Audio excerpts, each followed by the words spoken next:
आज़ाद होना और आज़ाद कहना ये दो अलग बात है। समाजवादी पार्टी के राज्यसभा सांसद प्रोफेसर राम गोपाल यादव ने राज्यसभा में एक मुद्दा उठाया कि इंस्टाग्राम रील्स को लेकर उन्होंने कहा कि इस तरीके की रील्स आती हैं कि शर्म से सर झुक जाता है। तो इतनी आज़ादी ठीक है क्या? तो नमस्कार साथियों, आज आज़ादी का 78वां महोत्सव है। 78 साल पहले हमारा देश आज़ाद हुआ था। आज हमारे साथ इसी आज़ादी के महोत्सव के उपलक्ष्य में बात करने के लिए उपस्थित हैं राष्ट्रीय कवि कुम्हार मनोज जी। चूंकि चर्चा बहुत लंबी होगी और जानने का प्रयास ये करूंगा कि वास्तविक हम आज़ाद भारत में जी रहे हैं, क्या वास्तविक में संपूर्ण आज़ादी मिली है? और आज का जो परिवेश है, बहुत सारे मुद्दों के साथ हमारे साथ उपस्थित हैं। मनोज जी, सबसे पहले तो आपका स्वागत है। बहुत धन्यवाद सर। हमारा आपका ये दूसरा मौका है, हम आप दूसरी बार रूबरू हो रहे हैं। सर, आज 78वां वार्षिक महोत्सव मनाया जा रहा है। हमारा देश 78 साल पहले स्वतंत्र हुआ था। तो चूंकि आपका लंबा अनुभव रहा, उसके बाद फिर हमारा अनुभव रहा, किस तरीके से कैसा महसूस करते हैं?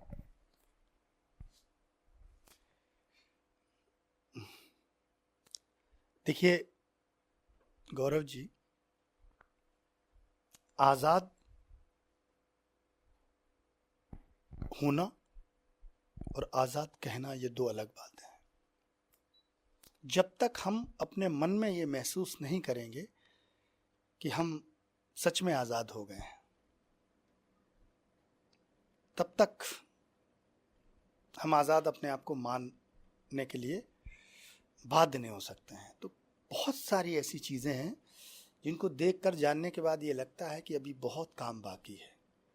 अभी 78 वर्षों में जो काम हुआ है वो पर्याप्त नहीं है और अभी बहुत कुछ ऐसा बाकी है जिसमें सुधार की अपार गुंजाइश है, जिस पर काम करना पड़ेगा। मनोज जी, एक सवाल लगातार मुझे कचोटता रहता है, क्योंकि कई लगभग 10 वर्षों से मैं भी इस क्षेत्र में हूँ। तो आपने देखा कि आज़ाद भारत यानी कि 78 साल हो गए हैं और हम महोत्सव आज़ादी का मना रहे हैं। तो आज़ाद और आज़ादी में क्या अंतर महसूस करते हैं? शब्द दोनों एक ही हैं, बस ये मान लो कि एक सिंगुलर है, एक प्लूरल है। आज़ादी जो है वो एक देश के लिए पूरे एक जो एक पूरा एक सीमाबद्ध देश है, तो उस देश को आज़ादी मिल गई। और आज़ाद हर व्यक्ति होता है, वो व्यक्तिगत यूनिट इकाई है कि अब व्यक्ति अगर खुद को आज़ाद महसूस करता है और उस आज़ाद महसूस करने में ये ना हो कि वो गलत कुछ काम कर रहा है, लेकिन अपने अंदर से अगर सही चल रहा है और उसको लगता है कि मैं ये काम करूँगा तो इसमें कोई दिक्कत नहीं आएगी, तो वो आज़ाद महसूस कर सकता है। उसके स्वतंत्रता, वाणी की स्वतंत्रता पर कोई अंकुश नहीं लगाएगा। अगर वो सत्य बोलेगा तो ये आज़ादी है। अगर कोई आदमी कुछ भी काम कर रहा है और उस काम में उसको अवसर मिलते हैं तो ये आज़ादी है। बहुत सारी चीज़ें हैं जो आज़ादी की श्रेणी में आती हैं। तो ऐसे में ये तो आप भी कभी महसूस करिएगा कि जितने आज़ाद आप हैं लगभग उतने ही आज़ाद हम भी है ना। तो ये आप भी महसूस कर सकते हैं, बाकी जो लोग सुन रहे हैं वो भी समझ रहे होंगे। अगर वास्तव में आज़ाद हैं तो मुस्कुराइए, और अगर अंदर से कहीं ना कहीं कोई भय है, कोई डर है, तो कोशिश करिए इस भय को दूर कैसे किया जाए। सर, आज़ाद की बात करूं कि हम आज़ाद हैं, यानी कि अगर मनुष्य या इंसान व्यक्तिगत रूप से आज़ाद है तभी वो आज़ाद समझा जाएगा। लेकिन आज का परिवेश आप देखिए, सोशल मीडिया के जो प्लेटफॉर्म है, कल अभी 3 दिन पहले की घटना है, समाजवादी पार्टी के राज्यसभा सांसद प्रोफेसर राम गोपाल यादव ने राज्यसभा में एक मुद्दा उठाया कि इंस्टाग्राम रील्स को लेकर उन्होंने कहा कि इस तरीके की रील्स आती हैं कि शर्म से सर झुक जाता है। तो इतनी आज़ादी ठीक है क्या? गौरव जी, मैं राजनीतिक पार्टी के किसी भी मुद्दे पर कुछ भी कहने की स्थिति में नहीं हूँ। एक्चुअली क्या होता है कि संसद में जाते तो सांसद हैं, लेकिन उनके पीछे हर एक पार्टी का एक ठप्पा होता है। वो अपनी पार्टी की विचारधारा, अपनी पार्टी के एजेंडे को वहाँ रखते हैं। मुझसे आप जो भी सवाल करेंगे व्यक्तिगत राजनीति से दूर। नहीं, ये राजनीति नहीं, चूंकि ये एक सोशल मुद्दा था। तो अगर किन्होंने इस तरह का सवाल किया है कि रील्स वगैरह हैं, तो ये निश्चित तौर पर बहुत रील्स ऐसी आती हैं, बहुत सारी रीलें ऐसी आती हैं जो आपके सामने आती हैं, तो आप ये सोचते हैं इसको पुश कर दिया, पॉज मार दिया जाए, कोई और ना सुन ले। तो ये गंदगी तो फैली हुई है। अब इस पर जो ब्रॉडकास्टिंग बिल सरकार लाई थी, तो वो उस पर अभी इस समय जेपीसी में शायद चला गया है। तो कुछ तो ऐसा ये होना चाहिए कि जो बहुत ख़राब चीज़ें हैं, जो बहुत, हालांकि हर प्लेटफॉर्म भी अपने कुछ भी यूनिक रूल्स बनाता है कि इससे ख़राब चीज़ें नहीं पड़ सकती हैं, लेकिन वो सीमा भी काफ़ी ख़राब होती है, उससे थोड़ी सी ठीक होनी चाहिए, तो चीज़ें थोड़ी ठीक होंगी। अच्छा सर, एक सवाल और, आपने देखा होगा कि आज़ाद भारत में हम जी रहे हैं, 78 वर्ष आज़ादी के हो गए, लेकिन आज भी हम लोग कहीं ना कहीं जाति की उलझन में फंसे हुए हैं, धर्म की उलझन में फंसे हुए हैं, मजहब के उलझन में फंसे हुए हैं, और राजनीतिक घटनाक्रम आप निरंतर देखते आ रहे हैं, तो उस पर क्या विचार है? देखिए गौरव जी, जाति इस भारत का एक ऐसा सच है जिसे बदलने में अभी भी हज़ारों साल लगेंगे। ये मैं ऑन कैमरा बोल रहा हूँ और बहुत जिम्मेदारी से ये बात बोल रहा हूँ कि जाति जो है एक ऐसा कड़वा सच है जिसको बदलने में अभी हज़ारों साल और लग जाएंगे। उसका कारण ये है कि जाति आदमी के मन में है। आदमी भाषण तो देता है, वो कहता तो है कि देश में जातिवाद नहीं होना चाहिए, लेकिन जब चुनाव होता है तो वो अपनी जाति बताकर उस जगह से विधायक और सांसद खड़े किए जाते हैं जहां पर उसकी जाति के वोटों की संख्या ज़्यादा होती है। तो वही बात है ना कि सैद्धांतिक और जो प्रैक्टिकल है, जो प्रैक्टिकल चीज़ें अलग हैं, भाषण अलग है। तो भाषणबाजी से कभी बदलाव नहीं होते, है ना, और प्रैक्टिकल जो है वो बदलाव करता है, उसको जनता फेस करती है। तो वही जो प्रैक्टिकल अगर सही होगा, जो धरातल पर चीज़ें होंगी, उन्हीं से बदलाव होगा। तो धरातल पर देखकर मुझे बिल्कुल भी ऐसा महसूस नहीं होता कि इस देश में जाति जो है कभी खत्म हो पाएगी। आजकल आप भी बहुत कथा, भागवत, खंडों, उपाध्याय, महाभारत, गीता के मामले में बहुत ज़्यादा आप भी सक्रिय रहे कई वर्षों से। एक चौपाई थी, बहुत चर्चित रही, सकल ढोल गंवार शूद्र पशुनारी सकल ताड़ना के अधिकारी। वास्तविकता इस चौपाई का अर्थ क्या है, क्योंकि सारी पार्टियों ने अपने अपने ढंग से उसको पेश किया? देखिए, अर्थ जो गीता प्रेस गोरखपुर की जो किताब है रामचरितमानस, उसमें जो लिखा है उसी को माना जाएगा, जो भी लिखा है। अब उसमें क्या है कि समय के बाद संशोधन कर दिया, लेकिन मैं ये मानता हूँ कि कोई भी ग्रंथ होता है, एक रचनाकार किसी भी कथा को जब लिखता है तो उसमें तमाम सारे कैरेक्टर होते हैं। वो किस अवस्था में है, वो क्या बोल रहा है उस समय किसी कैरेक्टर को लेकर। अभी फिल्म में जैसे कोई डायलॉग है और फिल्म में एक डायलॉग है कि मैं इस देश को आग लगा दूंगा, और आप उसको उतना काट लो और उस एक्टर के चेहरे पर ये रख कर कहो कि मैं ये देश में आग लगा दूंगा, इसने ये बात कही थी। एक्चुअली क्या होता है, वो राम का गुणगान कर रहे हैं, उस समय वो एक अलग व्यवस्था में है, और उस व्यवस्था में बहुत सारी जगहों पर क्या होता है कि एक कहानी चल रही है, उस कहानी में कई बार प्रेम आएगा, बहुत सारी ठुमक चलत रामचंद्र बाजत पैंजनिया, इतने इतने मीठे श्रृंगारिक गीत भी होते हैं उसी में कभी दशरथ वियोग है, कभी राम का सीता से विछोह है, कभी किसी विषय को लेकर कोई और बात लिखी गई है। तो किसी एक कथा में से कुछ संवाद निकालकर आप अगर ये कह देंगे कि ये उक्त बात इस तरह कही गई है, तो वो थोड़ा सा समझने की बात है। ये मैं इसलिए कह रहा हूँ क्योंकि मैं बहुत सारी कथाओं में बहुत सारी बातें ऐसी होती हैं जो हम समझ नहीं पाते और हमको पसंद भी नहीं होती, मुझे लगता है ये गलत लिखा है। लेकिन जब मैं उस पूरे कथाक्रम को देखता हूँ कि ये किन विषयों, किस समय, किस परिस्थिति में, किस काल में, किस लिए लिखी गई, तो मुझे लगता है कि ये जो चीज़ है ये पूरे देश दुनिया पर लागू नहीं हो सकती है। ये एक संवाद है, एक दोहा है, और एक दोहा संविधान नहीं हो सकता है। तो एक कलमकार, एक रचनाकार ने अगर कोई बात कही है तो वो भारत का संविधान नहीं है। तो उसको एक कवि की वाणी समझकर पढ़ना चाहिए और पढ़ के आगे निकल जाना चाहिए। उसको मुद्दा बनाने की, अब राजनीति मुद्दा बनाती है, पर मुझे लगता है कि ये चीज़ें मुद्दा बनाने की नहीं है। एक रामचरितमानस में इतने सारे दोहे चौपाई हैं हजारों की संख्या में, उनमें अगर कभी किसी के मुंह से अवगुण मैं बैरी सुग्रीव प्यारा, अवगुण कवन नाथ मोय मारा, बहुत सारी ऐसी तो तमाम चीज़ें, ये संवाद हैं, ये डायलॉग्स हैं, वो कविता के रूप में है, पद्य के रूप में। और इनको राजनीतिक, मैं तो ये बात कहता हूं कि किसी भी पार्टी को धर्म को कभी राजनीति में नहीं घुसेड़ना चाहिए।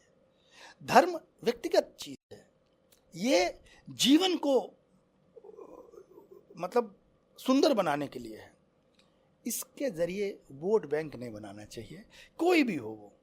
तो इसलिए मैं इस मुद्दे पर, इसका जो अर्थ है वो वही आप समझिए जो गीता प्रेस गोरखपुर ने लिखा है। अभी थोड़ा सा बदल दिया है उन्होंने, थोड़ा विवाद होगा तो फिर से थोड़ा सा अनुवादित कर देंगे, लेकिन वो एक कवि की रचना है और उसको सार्वभौमिक सत्य नहीं माना जा सकता। मनोज जी, आपने देखा है कि चूंकि बहुत लगभग 20 से 25 साल का आपका अनुभव रहा, बागेश्वर बाबा से शुरू करता हूँ। बागेश्वर बाबा के बाद नंबर आता है देवकीनंदन ठाकुर का, उनके बाद अनुरुद्धाचार्य का नंबर आता है, विष्णु महाराज का नंबर आता है, मतलब एक फहरिस्त बहुत लंबी है। आपके परिवार के भी एक लोग वहाँ पहुँच गए हैं, पहले कवि सम्मेलन करते थे, सबसे देश के सबसे महंगे कवि थे, आजकल वो राम कथाएं करते हैं। सबसे पहली बात, वो जब व्यास गद्दी पे जब बैठते हैं तो कहते हैं कि नहीं चाहिए मुझे धन और दौलत, ना चांदी ना सोना, और सब कुछ है तेरे अर्पण, कुछ नहीं चाहिए मुझे। और उनकी फीस आप तो जानते ही होंगे, 1 करोड़ 2 करोड़ 50 लाख 30 लाख 35 लाख। ये किस तरीके का धर्म का प्रचार है? देखिए, इसको थोड़ा सा आप समझिए। आप नौकरी करने जाते हैं तो कहा क्या जाता है, आप सेवा करने जा रहे हैं, लेकिन उसके एवज में आप एक सैलरी लेते हैं। प्रैक्टिकल मैं थोड़ा सा कई बार जब बोलता हूं तो थोड़ा जो धरातल पर चीज़ें होते हैं, आप यकीन मानिए, आप अगर टीचर हुए, आप अगर फौजी हुए, आपके घर में कोई लड़का इंजीनियर हुआ, तो क्या सोच के इंजीनियरिंग करने जाता है? ये सोच कर जाता है कि ये जाएगा तो बहुत शानदार पुल बनाएगा, ये देश का कायाकल्प कर देगा, या ये सोच कर जाता है कि इसकी सैलरी पैकेज क्या होगा? ईमानदारी से बताइएगा। वो ठीक बात आपकी, चूंकि वो सुनिए, मैं पहले पूरी बात, जाता है कि नहीं जाता है, ऐसा होता है कि नहीं होता? अब इन सब चीजों में ये जो कथाओं का धंधा है, ये एक ज्यादा ही बड़ा, क्योंकि इसमें डबल खेल होता है। इसमें यह होता है कि ज्यादा कुछ सोचना विचारना भी नहीं, जो किताबों में लिखा है वो हमको कहना है। एक बात, जो होशियार लोग होते हैं वो उन्हीं में तमाम सारी ऐसी कहानियां जोड़ देते हैं जो कहीं मूल ग्रंथों से हजारों किलोमीटर अलग हैं, कुछ भी बोल दिया। लोग धर्म ग्रंथ पढ़ते नहीं हैं, उनको लगता है इनके मुंह से जो निकला है हा वही सत्य है, तो लोग उन पर यकीन करते हैं और वो लोग उनको विभिन्न तरीकों से पैसा देते हैं। और मैं तो एक ही बात कहता हूं, मुझे आप एक बात बताइए, अगर कोई आदमी 2 करोड़ रुपए ले रहा है तो वो तभी ले रहा है जब कोई उसको दे रहा है। नहीं, ठीक बात आपकी, वो तभी तो ले रहा है। अब जब लोगों को भी कथा के नाम पर एक भयानक प्रदर्शन चाहिए कि भाई हमारे यहाँ तोप सिंह आए हैं कथा कहने, तो हम अब उसको प्रचार करेगा, 2 करोड़ लिए हैं उन तोप सिंह ने और भीड़ जुटेगी, तो करने वाला कथा और करवाने वाला दोनों की मानसिकता एक जैसी है, तो क्यों ना कथावाचक पैसा ले? कथावाचक पैसा लेता है, वो भी एक पहलू अलग हो गया, जैसे आपने उदाहरण दे दिया। एक सोचने वाली बात यह है कि कथावाचक किस आधार पर ये कहते हैं कि लहसुन और प्याज की उत्पत्ति राक्षसों के मल से हुई है? किस पुराण में लिखा? चूंकि आपने बहुत गहनता से सारी चीजें पढ़ी हुई हैं। देखो मेरी बात सुनो गौरव जी, मैं ज़्यादातर मूल ग्रंथों पर काम करता हूँ और मूल ग्रंथों में जो कुछ होता है मैं उसके आधार पर जो भी मुझे कहना होता है मैं बोलता हूँ। लहसुन, प्याज, मल मूत्र और ये तमाम सारी चीज़ें हैं ना, ये जो मूल ग्रंथों से इतर तमाम सारी चीज़ें गढ़ी गई हैं, उनमें बहुत सारी, एक मार्केट में 3, 5, 10, 20 रुपए की किताबें मिलती हैं, भविष्य बदलने वाली किताब ऐसे मिलती है ना चौराहे पर, और मैंने बहुत अच्छे अच्छे लोगों को उसको खरीदते देखा है, क्योंकि ये देश जो है ना चमत्कार चाहता है। इस देश के लोग ऐसा चाहते हैं कि कोई जादू हो जाए जिससे हमारे सारे संकट दूर हो जाए, और जब आपके अंदर एक लालच होगा तो यकीन मानिए कि आपको कोई भी ठक्कर ले जाएगा, आप प्रयोग नहीं करेंगे, आप जिंदगी को समझेंगे नहीं। कोई आदमी आता है कि पीपल का पत्ता जो है ये बिस्तर के नीचे रख लो, आप अमीर हो जाएंगे। एक आदमी कहता है आप समोसा खा लो, आपकी किस्मत बदल जाएगी। एक आदमी कहता है, मैं कई लोगों को जानता हूं जो अपने इनकम का 10% हिस्सा उन महान बाबा के खाते में डालते हैं, जो ये कहते हैं कि समोसा खा लेने से, काला बैग पकड़ लेने से, चटनी डालें। तो अब मुझे आप बताइए कि इन सबका ये लोग अगर ऐसा कर रहे हैं तो तभी तो कर रहे हैं कि लोग इनको सुन रहे हैं, लोग इन पर यकीन कर रहे हैं। इसका आप क्या कर सकते हैं? आप इनका कुछ कर ही नहीं सकते, कुछ भी नहीं कर सकते। क्यों नहीं कर सकते? अभी एक कासगंज में घटना हुई। कहाँ पर घटना हुई? कासगंज में ही हुई। कितनी बड़ी घटना हुई, इतने सारे लोग मर गए। उसके बाद एक वीडियो आया जिसमें वो औरत कह रही थी कि मैं बहुत दुर्भाग्यशाली हूँ कि मैं उस दिन उस भीड़ में नहीं थी, वरना मैं मर जाती तो कह रही थी ना। तो इसका क्या इलाज है? इसका इलाज है शिक्षा। पढ़ेंगे लोग तो समझेंगे कि ये गलत है, ये सही है, हमको क्या करना है, धर्म क्या है। दरअसल लोग जानते ही नहीं है। आपने शिक्षा की बात करी, आपने देखा होगा बहुत से माता पिता ऐसे हैं कि अगर उनके पास 2 लड़के 2 लड़कियां हैं तो लड़का अच्छे स्कूल में जाएगा, लड़कियों की शिक्षा पर उतना ध्यान नहीं देते। चूंकि अगर धर्म की शुरुआत उत्पत्ति होती है तो वो महिलाओं से ही होती है, और इसका भी कारण आप मानते हैं? देखिए, ये चीज़ें तो हम लोग सब मिलकर सुधार कर रहे हैं, और पहले से बहुत सुधार है। लड़के, और अब तो लड़कियों भी लोग पढ़ाते हैं कम। अब तो गांव में भी ये बात पहुंच गई है।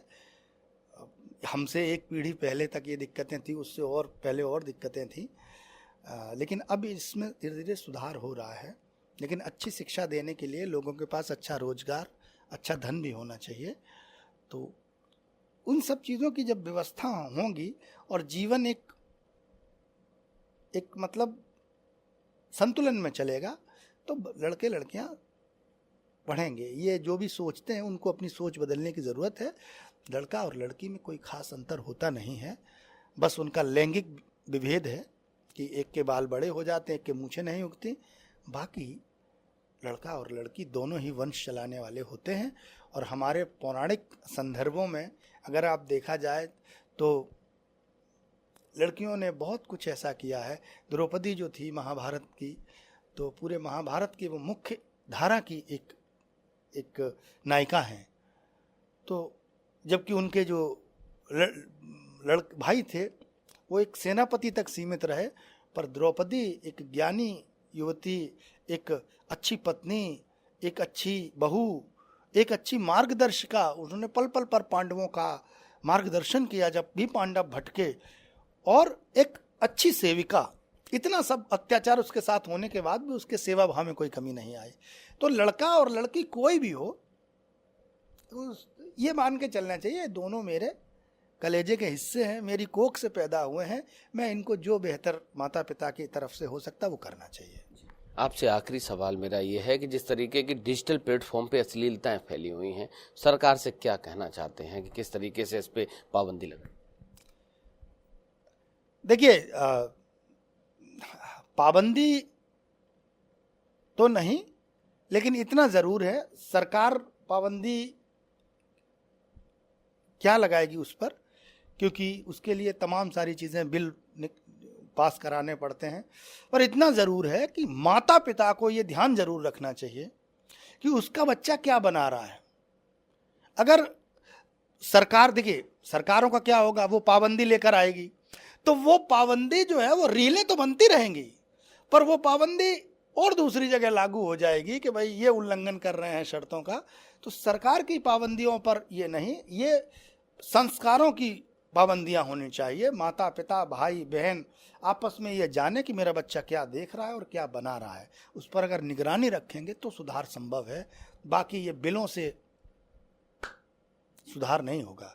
आपकी तरफ से क्या शुभकामनाएं हैं? आज़ादी का अमृत महोत्सव चल रहा है, आज 78वां महोत्सव था।